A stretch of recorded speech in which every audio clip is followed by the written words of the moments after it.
Apa itu teori warna? Menurut Interaction Design Foundation, didefinisikan sebagai pedoman yang digunakan oleh para desainer dalam menyampaikan sebuah pesan kepada para pembaca melalui warna. Perlu kita ketahui, warna mempunyai peranan yang sangat besar dalam desain, karena setiap warna mempunyai arti dan menyampaikan perasaan yang berbeda-beda. Aspek warna yang menjadi salah satu komponen penting ketika membuat sebuah produk, logo, maupun desain tertentu untuk menggambarkan sesuatu. Contoh arti dari warna. Kita ambil contoh dari dua warna ini, warna merah dan warna kuning. Warna merah ini memberikan makna seperti keberanian, semangat, cinta, kehangatan, bahaya, peringatan, darah, atau kematian. Sedangkan warna kuning memberikan makna seperti cerah, menyenangkan, bahagia, ceria, optimis, dan sebagainya.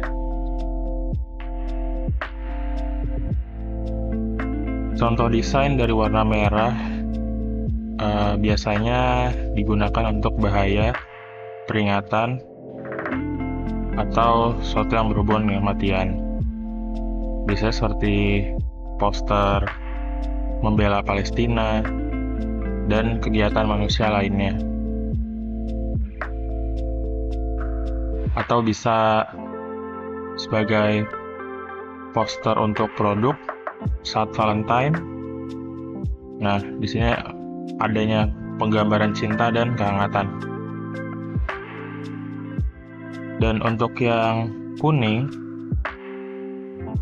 biasanya suka dipakai untuk poster-poster makanan, ya, entah itu produk susu atau produk coklat lainnya, atau produk energy drink, ya, karena di sini ada optimis dan energi positifnya dari warna kuning. Ya, seperti itu kira-kira contohnya.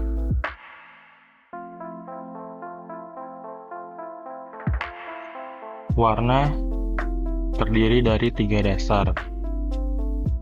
Dalam sejarah, kita dapat melihat pada tahun 1666 di mana Sir Isaac Newton menemukan roda warna. Yang kemudian di dalam roda warna tersebut, beliau mengategorikan warna menjadi 3 kelompok yang terdiri sebagai berikut: primer, sekunder, dan tersier. Nah, di sini ada primer. Primernya ada merah, kuning, biru. Nah, untuk sekunder ini merah, kuning, biru juga. Nah, oranye ini diambil dari penggabungan merah dan kuning. Hijau diambil dari biru dan kuning. Dan ungu diambil dari biru dan merah. Untuk tersier sendiri, pola warnanya itu gabungan dari warna sekunder dan primer. Di sini ada primer warna merah, dan di sini ada sekunder warna ungu. Nah, nanti di sini akan menghasilkan warna magenta. Seperti itu.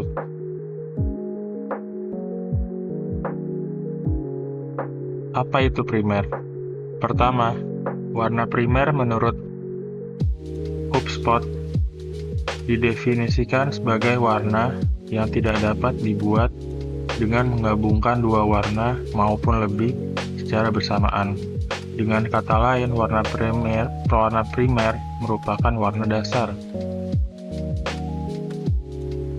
Ya, beberapa contoh warna primer yaitu merah, kuning, serta biru. Ya, seperti diagram di sebelah kanan ini. Lalu sekunder. Berbeda dengan warna primer, warna sekunder dapat dihasilkan menggunakan gabungan dari 2 maupun 3 warna primer yang ada di atas. Contohnya, merah digabung biru jadi warna ungu. Biru digabung kuning jadi warna hijau. Dan yang terakhir, ada tersier. Warna tersier sendiri jauh lebih rumit jika dibandingkan dengan warna primer maupun warna sekunder. Hal tersebut dikarenakan warna tersier merupakan hasil campuran dari warna primer serta warna sekunder. Ya, contohnya seperti menciptakan magenta, yaitu merah dicampur ungu. Merahnya primer, ungunya sekunder.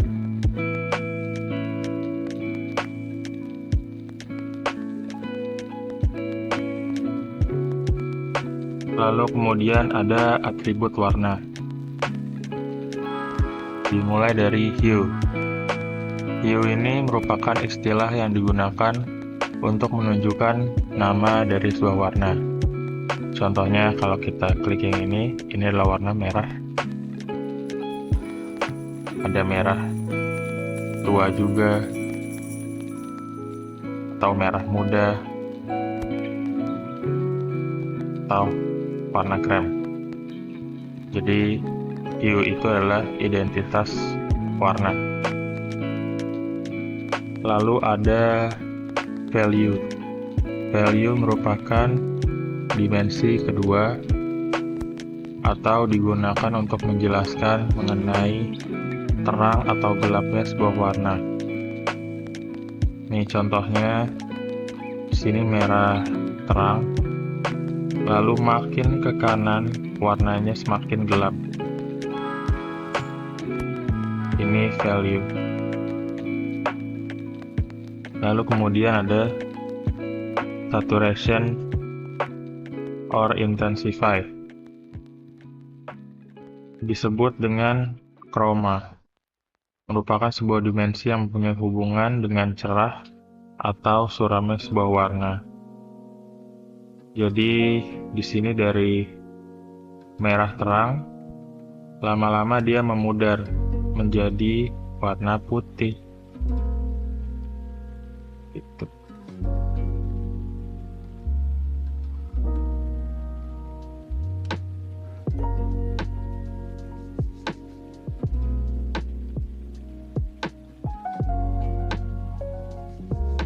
Lalu terakhir ada skema warna. Skema warna terdiri dari 3, yaitu monokrom, analog, dan komplementari. Yang pertama ada monokrom. Monokrom ini menggunakan variasi warna yang sama. Skema monokrom ini sangatlah sederhana dan dapat menghasilkan tampilan yang memberikan kesan elegan. Contohnya, ini warna Tosca. Nah, dari Tosca ini ada Tosca muda dan makin ke sana makin gelap. Hampir sama dengan value. Ya, jadi dia penggunaan dengan intensitas warna yang sama, cuman gelap terangnya berbeda. Dan ini bisa jadi kesatuan yang cukup bagus ya, karena hanya berdasarkan satu warna dan paletnya hanya tergantung dari gelap terangnya warna itu sendiri. Kemudian ada analog, menggunakan perpaduan antara warna primer dan warna sekunder. Secara umum dapat menenangkan serta memberikan kesan nyaman. Mungkin ini tuh seperti warna pastel kali ya, jadi kayak warna magenta contohnya. Nah, magenta itu mungkin bisa dia lebih terang atau dia bisa mungkin lebih gelap. Lalu terakhir ada complementary. Nah, complementary ini menggunakan warna yang berlawanan. Contohnya warna merah dan hijau. Secara garis besar, mereka dua warna yang bertabrakan. Mungkin bisa juga kayak biru sama oranye. Ya, pokoknya kalau dilihat di mata itu dia nabrak, nah itu komplementari. Kurang lebih seperti itu.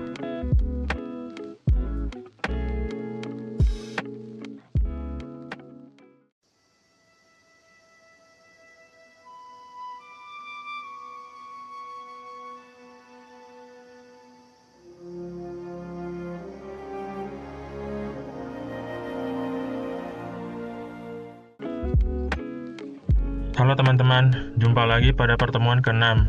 Pada kesempatan kali ini, saya akan memberikan tutorial cara menggunakan blending mode, layer style, dan filter di Photoshop. Sebelum itu, kita siapkan dulu filenya. Kita buka. Nah, setelah file terbuka,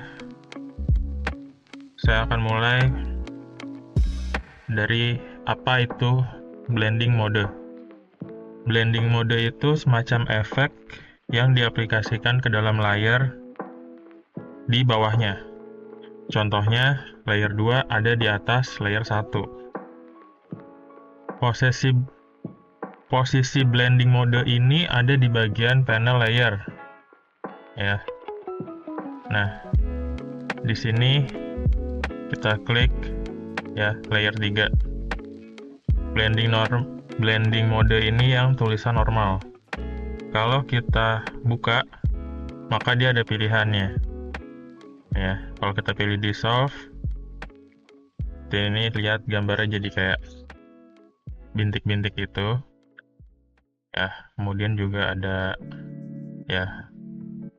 darken, multiply, color burn, linear burn, darker color, lighten, screen, color, dots, overlay, soft light, hard light, ya, dan masih banyak lainnya. Di sini saya bakal gunain darken, ya. Jangan lupa saat kita memilih efek ini ya, ini pastikan gambarnya sudah terclipping mask di dalam objek David ya, karena kalau enggak dia akan apply ke belakang-belakangnya juga tuh, background belakangnya juga kena. Jadi pastikan sudah di create clipping masknya. Nah, seperti itu. Kemudian akan saya ajarkan cara seleksi dengan cepat, yaitu dengan cara pilih ke layer yang mau kita pilih. Contohnya di sini saya pilih layer David. Di sini terlihat ada gambar David kan. Nah, ini kita bisa klik 2 kali sambil menahan Ctrl. Atau klik sekali aja. Nah, ya. Nah, dia akan langsung terseleksi. Jadi seleksinya itu tergantung dari objek yang kita pilih. Misalnya saya seleksi di bagian piramid. Nah, di piramid sendiri kita bisa seleksi di bagian clipping masknya. Tuh. Ya. Seperti itu kurang lebih. Jadi harus selalu menekan Ctrl lalu klik, Ctrl lalu klik. Kemudian untuk menghilangkan seleksinya kita bisa pencet W, Magic Wand Tool, lalu kita klik saja lagi. Nah, seleksinya akan terlepas. Lalu di sini saya akan menambahkan adjustment layer ya. Di sini saya akan milih gradient. Nah, di sini saya pilih warna ungu ya. Nih, menggunakan sampel yang ada di dalam Photoshop-nya. Saya oke. Nah, di sini kan terlihat di background-nya tuh keblok sama warna gradiennya kan. Nah, di sini kita langsung aja ke si blending mode ini. Kita klik, nah kita ubah deh warnanya. Mau apa sesuai yang kita butuhkan.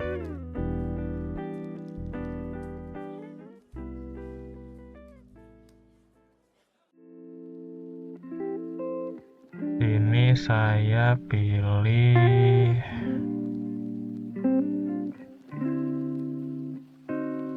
soft light.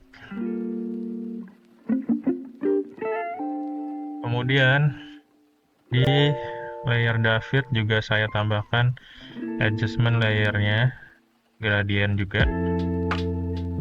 Terus saya pilih lagi, tinggal klik OK aja. Kemudian pakai blending mode lagi.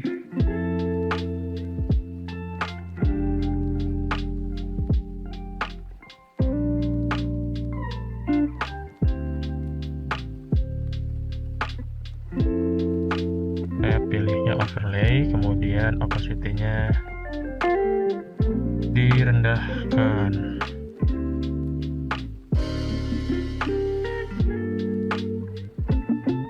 Nah,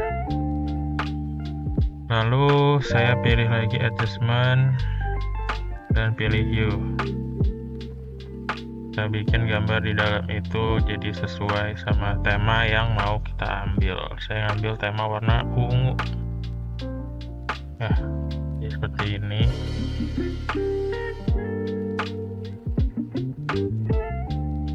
Nah, ini saturation-nya saya naikkan. Kemudian kita lanjut, sekarang kita buat layer text. Ya, di sini kita kasih tulisan creativity. Oke. Lalu kita pencet Ctrl Ctrl plus T. Nah, ini kemudian kita besarkan tulisannya seperti ini. Kita atur posisinya. Nah, kemudian di layer creativity ini kita duplikasi. Cara duplikasi ada dua, yaitu dengan klik kanan lalu duplicate layer ya, klik OK, atau bisa dengan cara Ctrl plus J. Nah, dia akan langsung terduplikasi.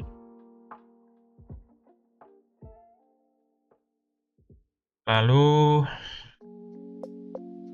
pada layer creativity copy ini bisa kita klik 2 kali.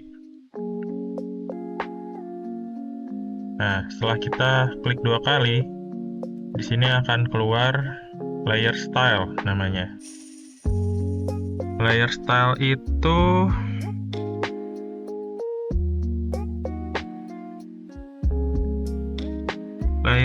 itu adalah alat untuk memberikan efek pada layer tersebut. Jadi misalnya kita klik 2 kali di layer creativity copy ini kan. Nah, saat kita mengaplikasikan efek ke sini, itu hanya di layer itu aja berlakunya. Contohnya seperti itu. Ya, misalnya di sini ada stroke ya. Nah, di sini saya tambahkan misalnya stroke-nya 10 besarnya. Nah, ini opacity stroke-nya juga bisa diatur-atur ya. Tebalannya mau seberapa transparansinya gitu.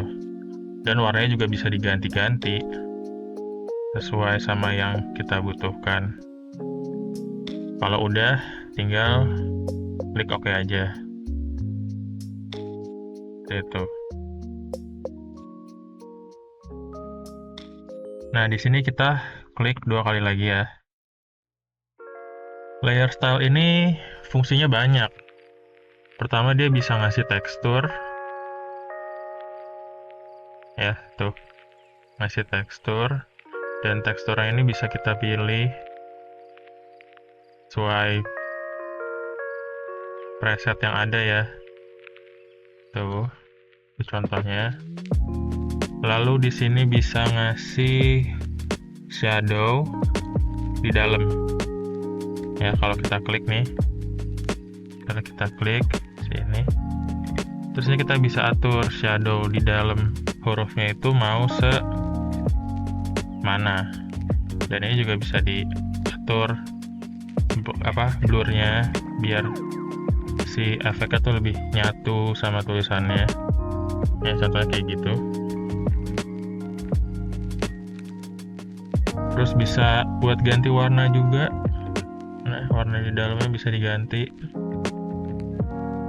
Tuh, ada kalau mau gradient warnanya juga bisa. Tuh. Dan di sini bisa buat nambahin bayangan, ya, drop shadow. Setelah kita max, terus kita geser tuh.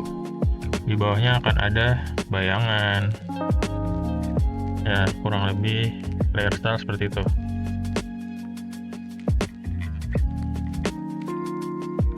Nah, di sini akan ada efeknya kan. Nih, di sini ada efek stroke dan drop shadow. Ini kalau salah satu kita matiin, nah dia akan mati. Nah, kalau efeknya kita matiin, maka dua-duanya akan hilang.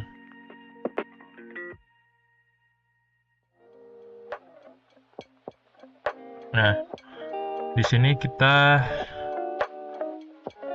bahas soal opacity dan fill. Apa sih perbedaan opacity dan fill? Perbedaan opacity dan fill itu pertama-tama kita matiin dulu ya layer creativity yang di belakangnya biar tulisannya nggak ketiban. Matiin. Terus gini, opacity itu kalau misalnya kita geser opacity-nya, nah ini kan semuanya di layer ini semuanya akan transparansinya akan semakin besar ya. Nah, kalau fill ini itu cuman di bagian dalamnya aja tuh ya. Jadi efeknya yang ada di layer style itu masih ada. Perbedaannya itu kurang lebih.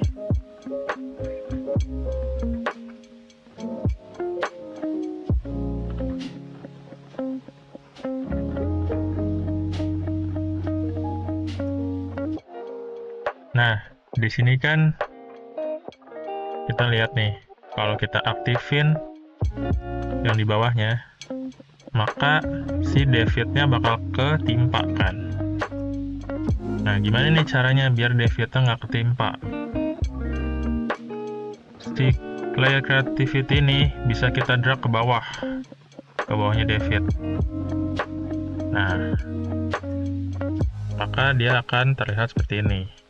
Nah, cuman kalau misalnya seandainya si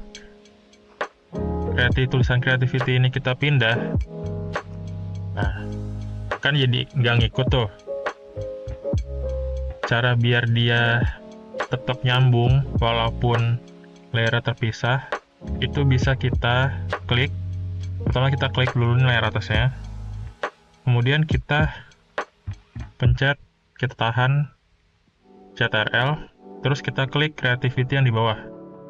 Nah, kalau udah gini, tinggal klik kanan, lalu kita link layer. Fungsi link layer ini adalah kalau misalnya kita seleksi salah satu dari layernya ini ya, layer atasnya kah atau layer bawahnya kah, misalnya kita CTRL plus T, ini yang layer bawahnya. Nah, nanti layer atasnya tetap ngikutin fungsinya itu.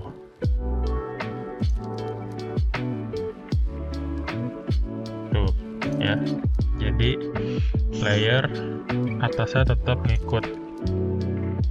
Itu fungsi dari link layer.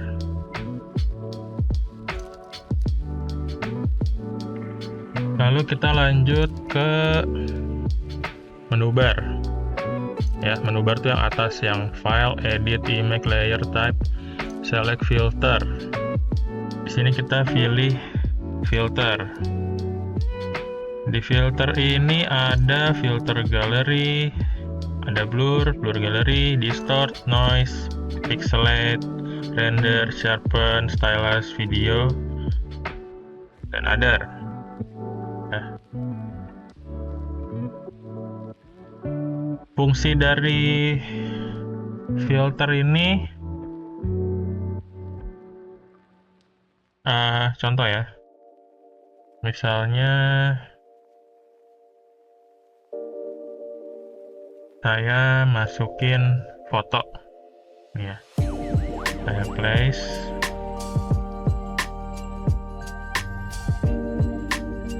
saya masukin foto ini, nah, saya besarkan itu dengan cara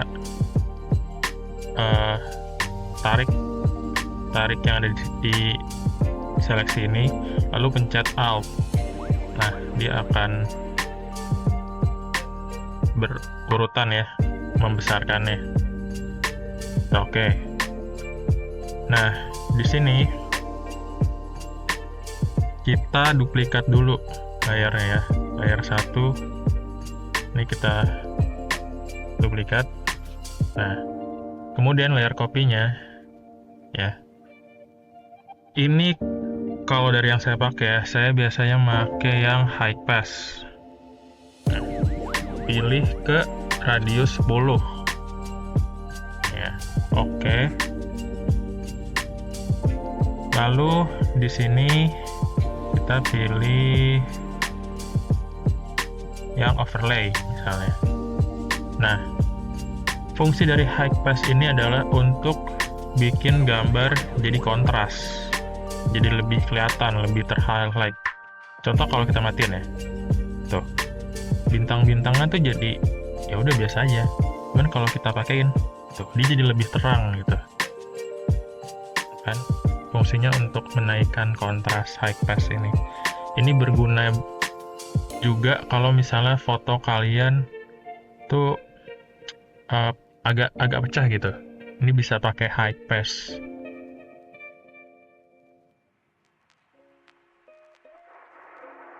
Nah, kemudian ini saya delete ya, karena kita nggak pakai ini.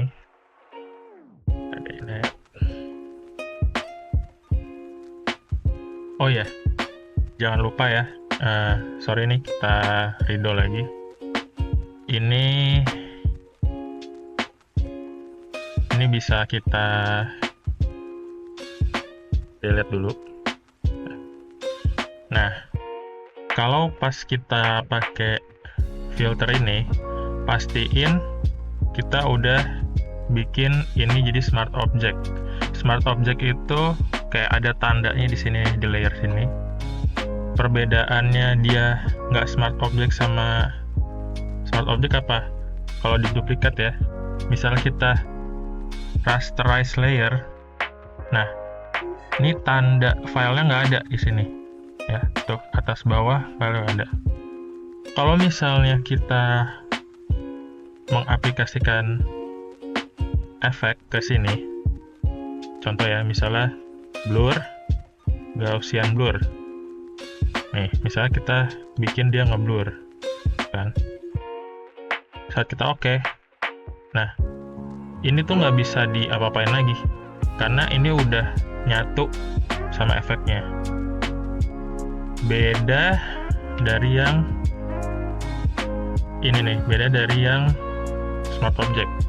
Kalau misalnya kita pakai nih si blur, ya, Gaussian blur, kita ubah gitu, ini. Nah, di sini ada nih Smart Filter, ya. Ini kalau kita nonaktifin, nah bedanya itu.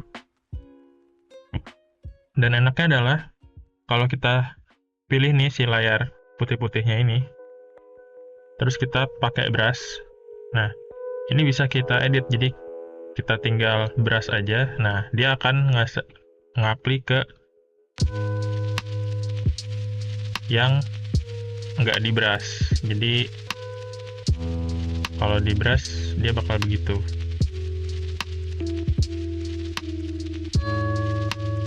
Ya, kurang lebih seperti itu guys. Ya, jadi ya fungsinya itu aja sih. Kan kalau misalnya yang tadi mau kita mau kita hapus bagian ini kan nggak bisa tuh, kan? Karena si smart filternya ini nggak ada. Kalau kita nggak bikinin dia jadi smart object. Nah, cara bikin dia jadi smart object tuh tinggal klik kanan aja, terus convert to smart object. Nah, dia udah jadi smart object nih. Tapi tetap filter yang sebelumnya tetap ter-apply. Jadi untuk selanjutnya ya, untuk nextnya, nih kita mau bikin dia lebih blur lagi. Tuh. Nah, di sini baru nih keluar si smart filternya. Nah, ini baru kita bisa hapus-hapus pakai brush. Gitu. Kurang lebih kayak gitu, teman-teman. Nah, ini udah selesai, kita pakai ini kita delete aja ya. Udah. Nah, sekarang kita lanjut ke filter. Oh, lalu kita pilih dulu yang mau dikasih filter yang mana layernya. Misalnya layer 3 ya. Pastiin layernya nih nggak ke gembok. Kalau ke gembok nggak bisa. Ya, ini gembok nih. Nah, ini kita filter, terus pilih filter galeri. Di filter galeri ini ada banyak ya pilihannya ya. Colored pencil, cutout, dry brush, film grain, fresco, neon glow, paint, palette knife, plastic wrap, ya, dan lain-lainnya nih. Ini kalau kita zoom out, Ctrl 0. Nah, di sini kita bisa pilih nih. Kalau color pencil dia bakalan efeknya kayak gini. Cutout efeknya kayak gini. Dry brush. Jadi kurang lebih dia ya filter aja gitu.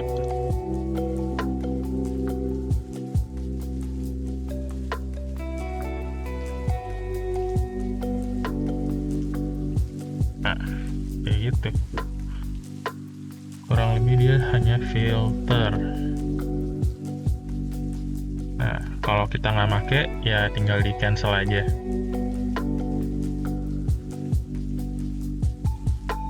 Nah, di sini lanjut, saya mau bikin layer baru.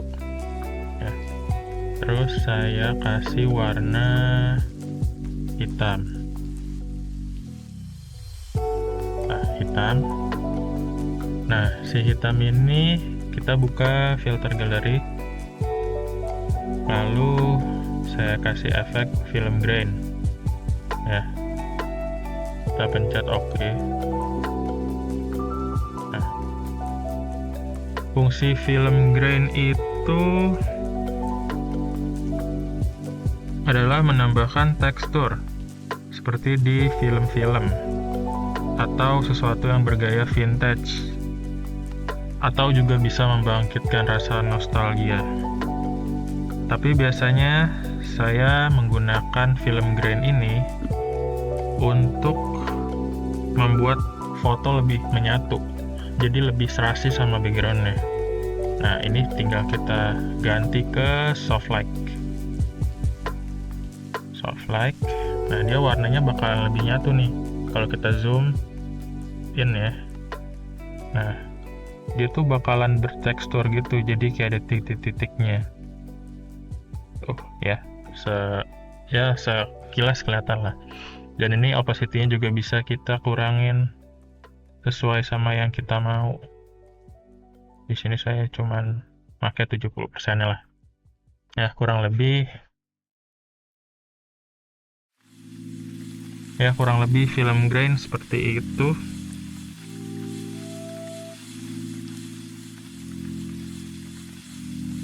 Ya, kurang lebih segitu dulu tutorialnya yang saya sampaikan pada minggu ini. Ya, selanjutnya saya akan mendemokan pengerjaan karya ini hingga selesai.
Nah, sudah jadi nih posternya.